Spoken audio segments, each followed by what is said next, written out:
Let's talk about new IPs. Why we don't get more of them? Okay, let me rephrase that. New IPs coming from relatively new game studios that actually have enough clout behind them that they get an actual retail release. It seems like in this generation, most of the popular or at least well-known games that has a retail release are all either sequels or part of a long-running series. Well, most of them. So why am I talking about new IPs? Just because that the game I'm talking about and reviewing today is a relatively new IP. I say relatively since this game was released last year, but I think it still counts since it's still a really relatively new series coming from a relatively new gaming studio. Or I should say came from a relatively new gaming studio, since the gaming studio that created this game I'm talking about, 38 Studios, sadly is no more. So what's this video game I'm talking about? Well, it is Kingdom of Amalur Reckoning. But now the ultimate question is this new IP an actually good game or a not so good game? Well, let's find out. We'll begin this review. My name is Peter4700. Welcome to my review for Kingdom of Amalur Reckoning. Kingdom of Amalur Reckoning is an open world action RPG that was developed both by 38 Studios and Big Huge Games, which 38 Studios bought, and is published by EA Games and 38 Studios. It is available through multiple platforms via the PS3, 360, and PC. I will be reviewing the PC version of the game. Force might awaken. A force powerful enough to twist even the eternal and immutable fable. Visually, Kingdom of Amalur uses a somewhat cartoony art style, which I think looks nice.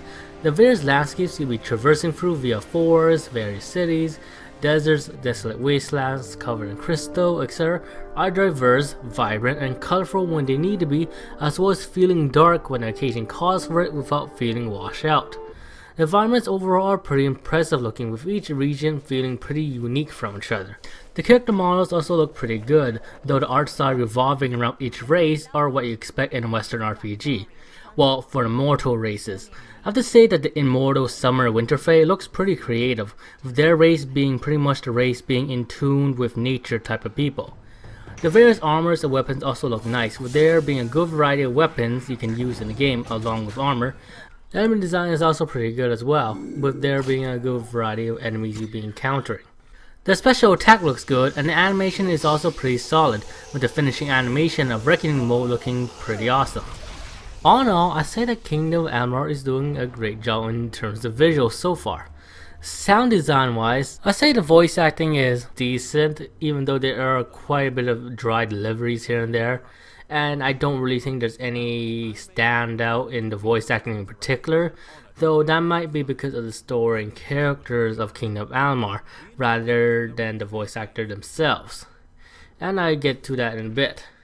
The sound effects are pretty good, and the musical score is good by itself, though it can feel a bit repetitive within the game itself.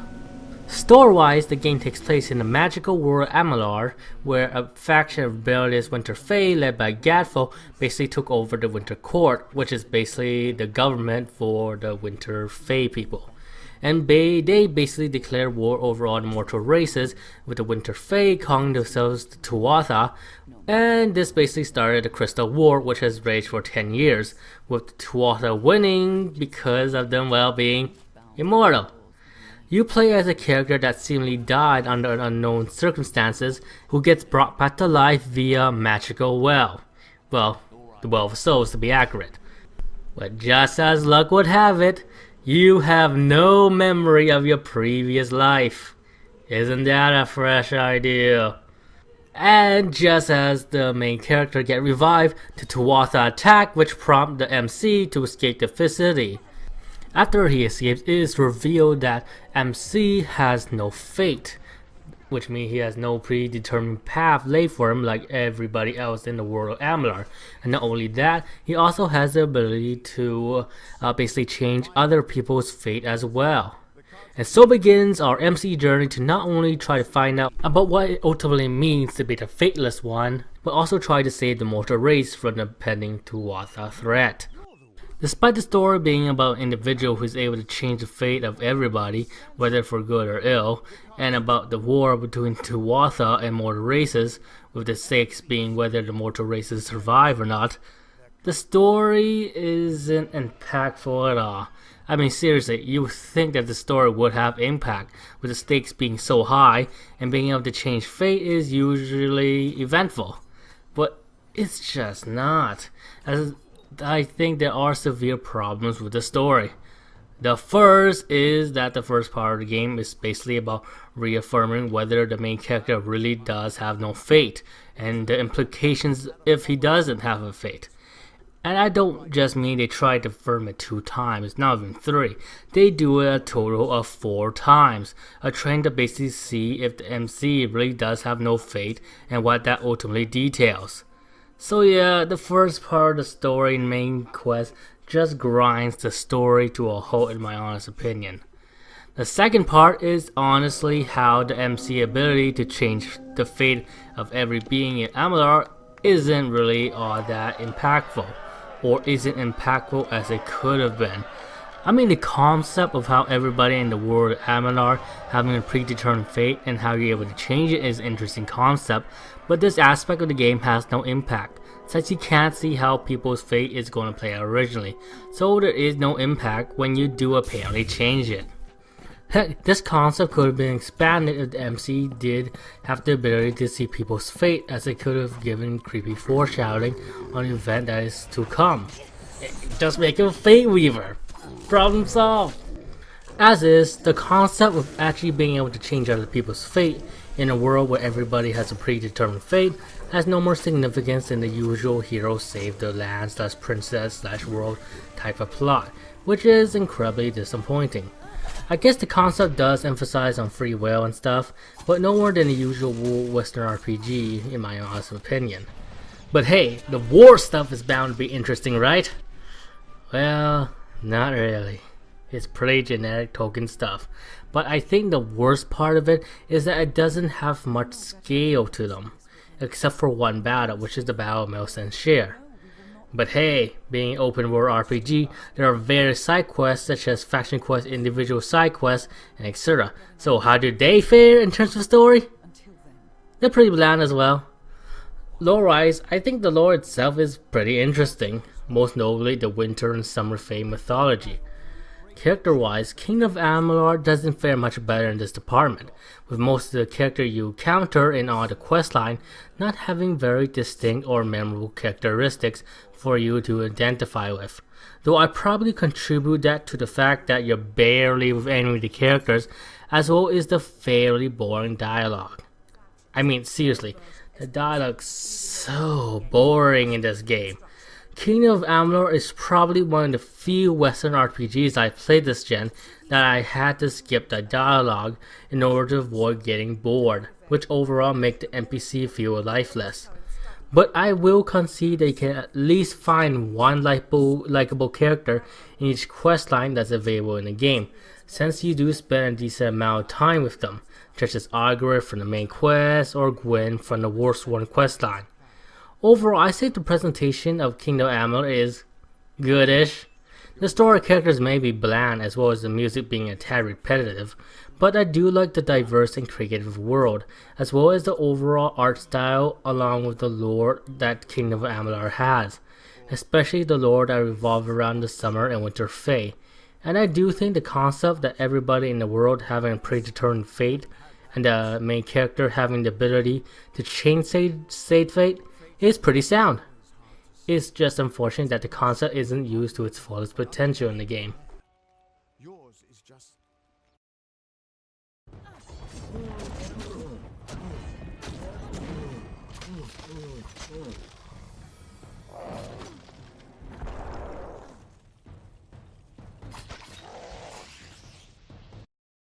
Now we get to the meat of the game itself, which is the gameplay. First, I'll probably talk about how the game is structured. The combat system, along with other subsystems, And finally, the leveling and customization mechanics. Structurally, Kingdom of Amalur offers a large semi-open world for the players to explore, with there being around 5 regions, with there being about 5 areas in each region that are connected by linear pathways, which consists of their environments, along with there being towns and dungeons for the player to go and explore, with tons of quests to go and do about. And you basically have the complete freedom to choose what kind of quest you want to do. The different type of quests in the game are the main quests and faction quests, which are dedicated quest lines which involve completing multiple quests in order to complete the quest line, individual quests, side quests, which typically involve doing 1 or 2 tasks, and task quests, which is basically similar to Skyrim Radiant AI quests, which are basically fetch quests or destroy X amount of monsters / gather the amount of stuff quests, which doesn't have much story involved in them. Along with these elements, there are numerous lore stones and hidden treasure chests in the environment that go help explore within the game. Overall, the structure of Kingdom of Amalur is fine, with it having a pretty typical open world structure that most open world RPGs have. And the world is also pretty big. There's also a fast travel function for the area that you visit, though you have to change from a local map to a world map to use it. The quest structure is relatively fun, and each quest is rewarding to do, with each giving the player gold, unique loot from time to time, and experience for completing it. Exploring is also pretty fun, with the world of Amalur being a pretty creative and large world to explore itself, and being rewarded experience just for discovering locations. The lore stone is great and adds to the fun exploration factor. There is one flaw to the overall structure though, which is the quest marker system. Kinda sucks. It kind of sucks because you can only really see quest markers in the local area that you're in, with the game not really telling you the location of the other quest markers in other regions of the game unless you label them as the main quest that you're focusing on. So in order to know the location of other quests beyond the quests in the local area you're in, there will be a lot of changing back and forth between the map and quest menu interface, which can make the experience a bit sour. But besides that, the structure is fine. I do like some nice touches in it, such as being able to buy back your equipment from merchants if you accidentally sell it, or you just want your old equipment back. Now we get to the combat system of Kingdom of Amalur. Combat wise, the game plays out like action RPG, with you being able to attack with a variety of weapons that ranges from the standard sword, hammer, dual daggers, staves which deal long range elemental damage, fablades, and etc., with each weapon having an okay amount of moves you can use with them. Well, for the melee weapons. But do note that you can only use 2 different weapon types during real-time battle. Along with having the variety of weapons you can use in battle, you also have a range of special abilities which you can learn from various ability trees by leveling up. You also have the ability to block, dodge, parry, which is activated by blocking right before the enemy attack, and activating Reckoning mode, which is basically a mode where you slow down time and are able to basically wall up on the peons, as well as being able to use a finishing move on one enemy. But do note that if you use the finishing move, then Reckoning mode will automatically end, but if you don't use the finishing move, then the enemy who you basically attack till the HP is reduced to 0 will not be dead, and will require basically one more attack to finish them off. Overall, the combat system is pretty fun. There are lots of options you can have with a different variety of weapons you can use. The special abilities are pretty fun to do, and the enemy variety is pretty good. While the moves that each weapon have are pretty limited by themselves, the moves themselves are pretty useful, and the limited moveset is somewhat offset with the good variety of weapons you can use. And lastly, Reckoning mode is pretty satisfying to activate, with the finishing move feeling pretty awesome to use. But I do think Reckoning mode is a bit too OP at times. And while we're at the subject matter, I have heard that people say that Kingdom of Amalur is too easy at times. Well, I would say hard mode remedied this to a degree, as I did found it to be at the right difficulty, but hard mode itself isn't all that hard, I have to be honest, so I can see why people say that Kingdom of Amalur is a bit too easy at times. One major issue I have with the combat system though is the camera can be a bit iffy at times. All in all, the combat itself is a lot of fun, and there is a lot of variety and play styles to be had in it. It's not the best combat system I've played in RPG this gen, but it's probably one of the better combat systems I've played in a Western RPG this gen. Along with the combat system, there are tons of subsystems mixed into the gameplay, such as stealth, lockpicking, crafting, enchanting, etc. Basically non-combat specific mechanics, well except for stealth, which does add to combat. The stealth is rather pretty simple. You basically try to get out of enemy line of sight, roll to the backside, and basically backstab them. Oh yeah, you can only do stealth kills with the dagger, or fade blades. Well, doing any type of stealth damage requires a dagger or fade blades. The stealth is simple, but I find it fun, especially since I learned the smoke screen ability and can pretty much stealth kill an enemy while in combat, which I find pretty fun, along with getting more used to rolling during stealth parts. Now, the level design isn't always suited to stealth, but I did found that I could use stealth for most of my encounters later on in the game when I did got used to it. But that's probably got to do more with how the enemy got pretty bad AI in terms of detecting stuff, since most of the enemies in the game are pretty much deaf. That and they don't really notice dead bodies and investigate. But for an open world RPG that's trying to incorporate multiple playstyles in its game design, I can probably forgive this. Though I do find it pretty stupid that you can't stealth kill an enemy sleeping or sitting. I mean, seriously, why? The crafting system via enchanting, blacksmith, and etc. are all pretty standard. You basically just get the item you need and you create stuff. Though you do need to put some level up points in those specific skills in order to actually do them. So yeah.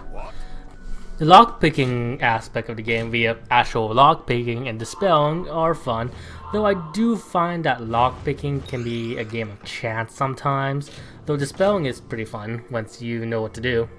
Now talking about the persuasion system. It's pretty similar to Fable 3 in that you get some dialogue options to convince an NPC, and there's a percentage right next to it. The percentage tells you how likely you are to convince that person, and the more points you put into persuasion skill, or level up points, and the higher that percentage is. So yeah, pretty much like Fable 3. And all the other subsystems are okay, though I'm not going to mention them, since if I try to mention every subsystem in any Western RPG, I'll probably be here all day. The subsystems aren't notably in depth, there is enough to them that they're fun to play around with. Now we get to the leveling and customization systems. Customization wise, internal equipment is pretty standard, with you being able to equip 2 weapons, bunch of armor sets, as well as an accessory option. But there is a tons of loot to be had, which I find nice. Customization wise, in terms of the leveling system on the other hand, is actually really good, which will prompt me to talk about the leveling system of Kingdom of Amalur. The way you level up in the game is pretty standard in that you get experience from either defeating enemies or doing quests, along with other various ways you can get experience, and once you get enough, you'll level up. Once you level up, the game will prompt you to put points in 3 categories, which are the skill category, the ability tree category, which are divided into might, finesse, and sorcery ability trees, and the fate deck category, which will allow you to pick a fate card based on the amount of points you put in the ability tree, which will allow you to gain various bonuses. The skill category basically consists of abilities you can use outside of combat, such as putting points in stealth so you can sneak better, or crafting abilities so you can actually craft stuff, along with other stuff. With the ability tree category basically having mostly to be about combat. Overall, I say I do really like the leveling system due to how open it can really be, with the game providing you the complete freedom to choose what kind of character you want to build up. And the fate card mechanic ultimately rewards that freedom, with it granting you various bonuses depending on the build you're aiming towards, whether that be a hybrid class or a dedicated fighter, mage, or rogue. The abilities you get from leveling up also does make you feel stronger, so the leveling system does have a nice feeling of progression, along with having great amount of freedom to it. Lengthwise, the game took me about 45-48 hours to beat the game, with me being able to beat the game's main quest, most of the faction quests, with the Scholia Arcanae probably being the only faction quest line I haven't completed, and most of the side quests. Overall, I say that Kingdom of Amalur Reckoning gameplay is rather good, with it having pretty fun combat, the subsystems are nice to mess around with, customization is rather good with the different amount of loot you can get, and the leveling system is great with it having a nice feeling progression, along with it providing you great amount of freedom in terms of how you want to build your character. The cons of the game is probably the quest marker system, the iffy camera, and how easy the game can be on difficulties that is not hard mode.